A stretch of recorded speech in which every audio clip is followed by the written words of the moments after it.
நம்ம நண்பங்கிட்ட ப்ரௌனி சாப்பிடணும்னு சொல்லி கேட்டேன். அப்போ வந்து கூட்டிகிட்டு போன கடை பேர் தான் எம்மி பேன் கேக்ஸ். அந்த கடையில் நிறைய ஐட்டம் வச்சுருந்தாங்க. ஃபஸ்ட்டு எங்கேருந்து ஸ்டார்ட் பண்ணணுன்னு எங்களுக்கு தெரில. சரி ஃபஸ்ட்டு வந்து ஒரு ப்ரௌனிலேருந்து ஸ்டார்ட் பண்ணலாம் அப்படின்னு சொல்லிட்டு, அண்ணா ஒரு ப்ரௌனி ஒன்று போடுங்க அப்படின்னு சொல்லி சொன்னோம்.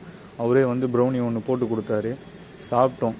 நல்லா இருந்தது, செமையாக இருந்தது. அந்த சாக்லேட் பார்த்தீங்க அப்படின்னா அவ்வளோ திக்காக சூப்பராக இருந்தது. இந்த சாக்லேட்டை ஃபீல் பண்ணி சாப்பிடும்போது சூப்பராக இருந்தது. அடுத்தது என்ன சாப்பிட்லான்னு சொல்லிட்டு நாங்கள் ஒரு ரெட் வெல்வெட் ப்ரோக்லேட் ஒன்று ஆர்டர் பண்ணியிருந்தோம். அதுவும் சூப்பராக இருந்தது. நீங்கள் சாக்லேட் லவராக இருந்தால் கண்டிப்பாக இங்கே வந்து ட்ரை பண்ணி பாருங்கள். 3 சாக்லேட் பேன் கேக் ஒன்று சாப்பிட்டோம். அதுவும் சூப்பராக இருந்தது. ஃபைனல் டச்சாக ஒரு ஹனி பேன் கேக் ஒன்று ஆர்டர் பண்ணோம். அதுவும் சூப்பராக இருந்தது. 11 மந்த்ஸாக நம்ம எம்மி பேன்ஸ் ரன் பண்ணிட்டு இருக்கோம்.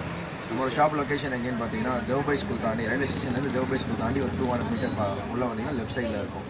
நம்ம பார்த்தீங்கன்னா ப்ராக்லெட்ஸ், ட்ரிபிள் சாக்லேட் ப்ராக்லெட்ஸ், ரெட் வெல்வெட் ப்ராக்லெட்ஸ், வேஃபல்ஸ், பேன் கேக்ஸ், மோமோஸ் இருக்குது, ப்ரௌனிஸ் இருக்குது, ஸ்ட்ராபெரிஸ் இருக்குது, ஃப்ரூட்ஸில் நிறையா ஐட்டம்ஸ் இருக்குது. நம்மளோட ஸ்பெஷல் ஐட்டம் நம்மக்கிட்ட மஸ்ட் ட்ரை அப்படின்னா என்னென்னு பார்த்தீங்கன்னா triple chocolate brownie, London strawberry, blueberry pancakes, அதே மாதிரி வேஃபல்ஸ்லேயும் பார்த்தீங்கன்னா ப்ளூபெரி பேன் கேக்ஸ், இதெல்லாம் ரொம்ப நல்லாயிருக்கும். இங்கே மோஸ்ட் ஆஃப் போகிறது மூவிங் ஆகிறதுலாம் வந்து லண்டன் ஸ்ட்ராபெரி, ப்ரௌனி, இப்போ நான் சொன்ன ஐட்டம்ஸ் எல்லாம் வந்து ரொம்ப நல்லா. நீங்கள் ஜீவா பை ஸ்கூல் சைடு வந்தீங்க அப்படின்னா கண்டிப்பாக ட்ரை பண்ணி பார்த்துட்டு சொல்லுங்கள் எப்படி இருந்ததுன்னு.